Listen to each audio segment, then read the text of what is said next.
Hello friends, you are welcome to Sky Limit Institute of English. Today we are going to learn chapter number 41 Active Passive Voice જેની અંદર આજે આપણે શીખશું પૂર્ણ ભવિષ્યકાળનું એક્ટિવમાંથી પેસિવમાં રૂપાંતર કેવી રીતે કરવું.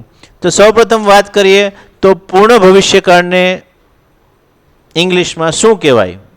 તો પૂર્ણ ભવિષ્યકાળને ઇંગ્લિશમાં કહેવાય પરફેક્ટ ફ્યુચર ટેન્સ. શું કહેવાય?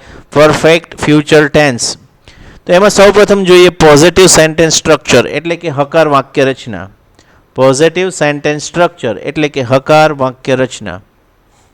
એક્ટિવ વોઇસમાં કર્તા સેલ અથવા વિલ, હેવ, V3, કર્મ, અધર વર્ડ્સ. ફરીથી જોઈએ કર્તા સેલ અથવા વિલ, હેવ, V3, કર્મ, અધર વર્ડ્સ.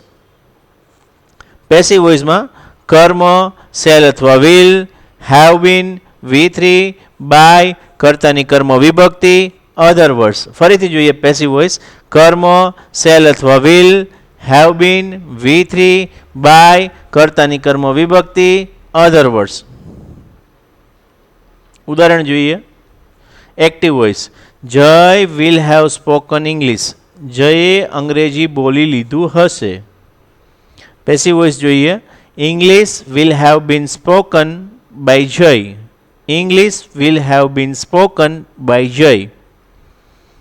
અંગ્રેજી જય દ્વારા બોલાઈ ગયું હશે. અંગ્રેજી જય દ્વારા બોલાઈ ગયું હશે. નેગેટિવ સેન્ટેન્સ સ્ટ્રક્ચર જોઈએ. નકાર વાક્ય રચના.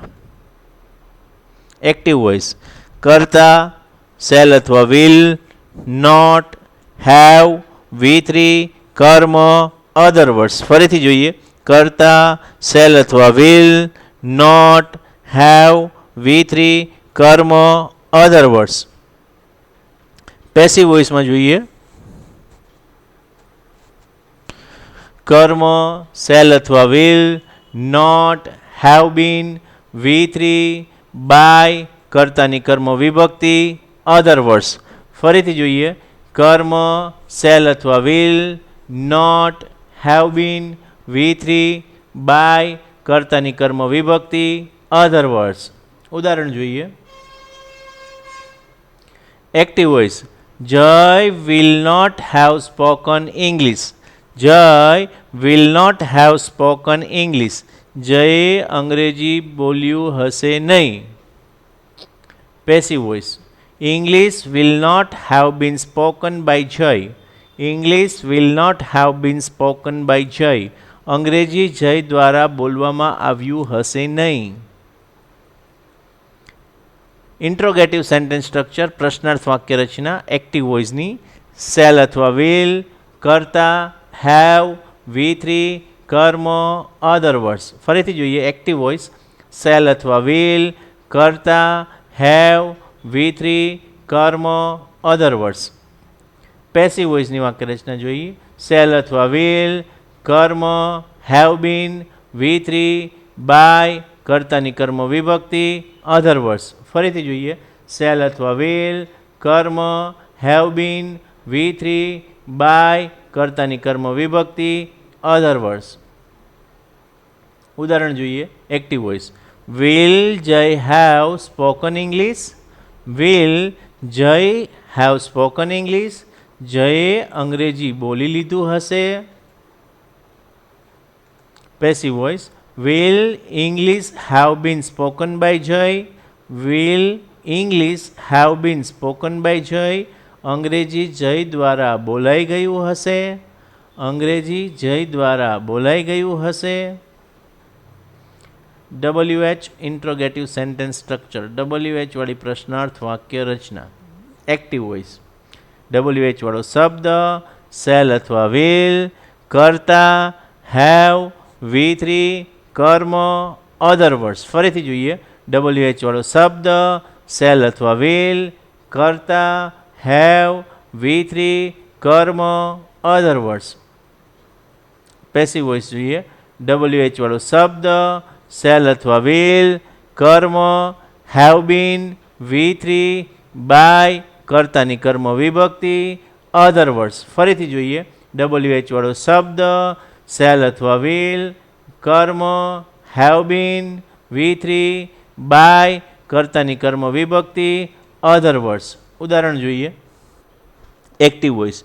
Why will Jay have spoken English? Why will Jay have spoken English? જયે અંગ્રેજી શા માટે બોલી લીધું હશે? પેસિવ વોઇસ જોઈએ. Why will English have been spoken by Jay? Why will English have been spoken by Jay? અંગ્રેજી જય દ્વારા શા માટે બોલાઈ ગયું હશે? Why will English have been spoken by Jay? હવે વુ વાળી ઇન્ટ્રોગેટિવ સેન્ટેન્સ સ્ટ્રક્ચર જોઈએ. Wh interrogative sentence structure, wh વાળી પ્રશ્નાર્થ વાક્ય રચના. Active voice. Wh will have V3 કર્મ અધર વર્ડ્સ. ફરીથી જોઈએ active voice. Wh will have V3 કર્મ અધર વર્ડ્સ. પેસિવ વાક્ય રચના જોઈએ. બાય વૂમ, શેલ વિલ, કર્મ, have been, V3 other words. ફરીથી જોઈએ. બાય વૂમ, શેલ અથવા વિલ, કર્મ, have been, V3 other words. ઉદાહરણની વાત કરીએ એક્ટિવ વોઇસનું. Wh will have spoken English. વુ will have spoken English. કોણ અંગ્રેજી બોલ્યું હશે? પેસિવ વોઇસ જોઈએ. By whom will English have been spoken?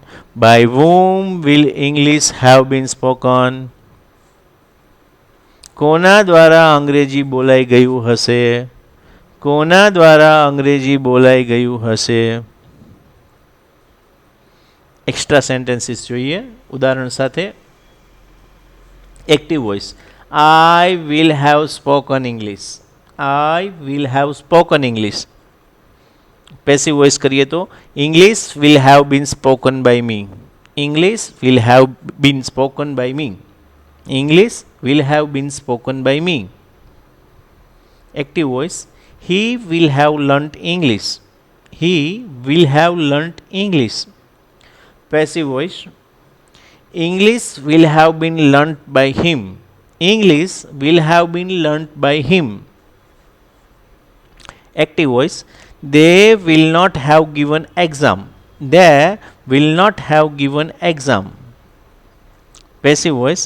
Exam will not have been given by them. Exam will not have been given by them. Active voice. Will you have drunk tea? Will you have drunk tea? Passive voice. Will tea have been drunk by you? Will tea have been drunk by you? Where will you have learnt English? Where will you have learnt English? Passive voice જોઈએ. Where will English have been learnt by you? Where will English have been learnt by you? Active voice. Who will have met her in class? Who will have met her in class? Passive voice જોઈએ. By whom will she have been met in class? By whom will she have been met in class?